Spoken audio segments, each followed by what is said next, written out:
ಓಂ ಸದ್ಗುರು ಸೇವಾ ಸಂಸ್ಥೆ ವತಿಯಿಂದ ಶಿಕ್ಷಕರ ದಿನಾಚರಣೆ. ವೀಕ್ಷಕರೇ, ಶಿಕ್ಷಕರ ದಿನಾಚರಣೆ ನಿಮಿತ್ತವಾಗಿ ಸರ್ಕಾರಿ ಕಿರಿಯ ಪ್ರಾಥಮಿಕ ಶಾಲೆ ಅಫ್ಜಲ್ಪುರ್ನಲ್ಲಿ ಓಂ ಸದ್ಗುರು ಸೇವಾ ಸಂಸ್ಥೆ ವತಿಯಿಂದ ಶಿಕ್ಷಕರ ದಿನಾಚರಣೆಯನ್ನು ಆಚರಿಸಲಾಯಿತು. ಸೇವಾ ಸಂಸ್ಥೆಯ ಅಧ್ಯಕ್ಷರಾಗಿರುವ ರಾಣಿ ಬುಕ್ಕೇಗರ್ ಶಿಕ್ಷಕರ ಬಳಗಕ್ಕೆ ಸನ್ಮಾನಿಸಿ ನೆನಪಿನ ಕಾಣಿಕೆ ನೀಡಿ ಗೌರವಿಸಿದರು. ಅನಿತಾ ಮ್ಯಾಕೇರಿ ಪ್ರಾಸ್ತಾವಿಕವಾಗಿ ಮಾತನಾಡಿದರು.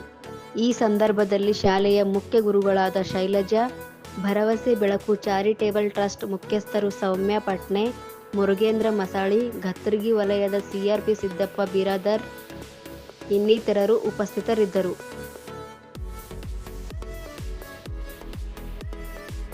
ಸ್ಪೆಷಲಿ HM ಆದವರಿಗೆ ಬಹಳ ವರ್ಕ್ ಲೋಡ್ ಇರ್ತದೆ.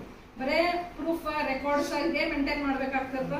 ಯಾವಾಗ್ಲೂ ಬಿಸಿ ಅಂತ ಇರ್ತಾರೆ. ಸೊ ಅವ್ರದ್ದೊಂದು ಈ ಸಹಾಯದಿಂದ ನಾ ಇವತ್ತು ಕಾರ್ಯಕ್ರಮ ಇಟ್ಕೊಳ್ಳಿಕ್ಕೆ ಹೆಲ್ಪ್ ಮಾಡ್ಯಾರ ಅವರು. ಸೊ ಅವರಿಗೂ ನನ್ನ ನಮಸ್ಕಾರ. ಸೊ ಒಂದು ನಂದು ಇದು ಏನು ಸೇವೆ ಅಂತ ಬಂದದ, ನಾನು ಆಲ್ಮೋಸ್ಟ್ ಸಣ್ಣಲಿಂದ ನನ್ನ ಮನಸ್ಸಿನಾಗಿದ್ದು ಬಂದಿದ್ದು ಈ ರೀತಿ ನಾನು ಒಂದು ನನ್ನಿಂದ ಎಷ್ಟಾಗ್ತದೆ. ಈಗ ನಾನು ₹1 ಗಳಿಸಿದ್ರೆ ಅದರಲ್ಲಿ 4ನೇ ಭಾಗ ನಾನು ಹೆಲ್ಪ್ ಮಾಡಬೇಕಂತ ನಂದೊಂದು ಅದು ಆಸೆ. ನಾನು ಸಣ್ಣಾಗಿದ್ದಾಗ ಒಂದ್ಸತಿ ನಮ್ಮ ಮನೆ ಹತ್ರ ಒಬ್ಳು ಮುದುಕಿ ಬರ್ತಿದ್ದಳು ಡೈಲಿ. ಆಕೆ ಯಾವುದೋ ಒಂದು ಮೂಲೆಗೆ ಕೂಡ್ತಿದ್ದಳು.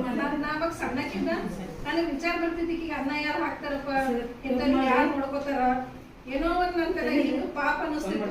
ಸೊ ಅವಾಗ ನಾನು ತಿಳ್ಕೊಂಡ, ಈಗಂತೂ ನನಗೆ ಸಹಾಯ ಮಾಡ್ಲಿಕ್ಕೆ ಆಗಲ್ಲ. ಮುಂದೊಂದು ದಿನ ನನಗೆ ದೇವರ ಶಕ್ತಿ ಕೊಟ್ರ ನಾನು ಈ ರೀತಿ ನನಗೆ 10 ಜನಕ್ಕೆ ಬೇಡ, ಒಂದು ಇಬ್ಬರಿಗಾದ್ರೂ ನಾನು ಸಹಾಯ ಮಾಡ್ಬೇಕಂತ ಅವಾಗ 10 ಮಂದಿಗೆ ಆಗಿಲ್ಲ ಅಂದ್ರೆ ಇಬ್ಬರಿಗಂತೂ ಸಹಾಯ ಮಾಡೋಷ್ಟು ನನಗೆ ದೇವ್ರು ಕೊಟ್ಟಾರ. ಸೊ ನಾ ಮಾಡ್ತಾ ಬರ್ತೀನಿ. ಸೊ ಇನ್ನೊಂದು ಹೆಂಗಂದ್ರೆ, ನಾನು ಓದಿದ ಪ್ರಕಾರ ದೇವ್ರ ಹತ್ರ ನಾವು ಹೋದಾಗ ನಾವು ಎಷ್ಟು ಆಸ್ತಿ ಮಾಡೀವಿ ಅಂತ ಲೆಕ್ಕಾಚಾರ ಅವ್ರು ಮಾಡಲ್ಲ. ನಾವು ಎಷ್ಟು ಒಳ್ಳೆ ಕರ್ಮ ಮಾಡೀವಿ ಅನ್ನೋದು ಲೆಕ್ಕಾಚಾರ ಅವ್ರ ಹತ್ರ ಇರ್ತದೆ. ಸೊ ಆ ಒಂದು ಲೆಕ್ಕಾಚಾರ ನಾನು ಅವ್ರಿಗೆ ಕೊಡ್ಬೇಕಂತ ನನ್ನ ಮನಸ್ಸಿನಾಗದ.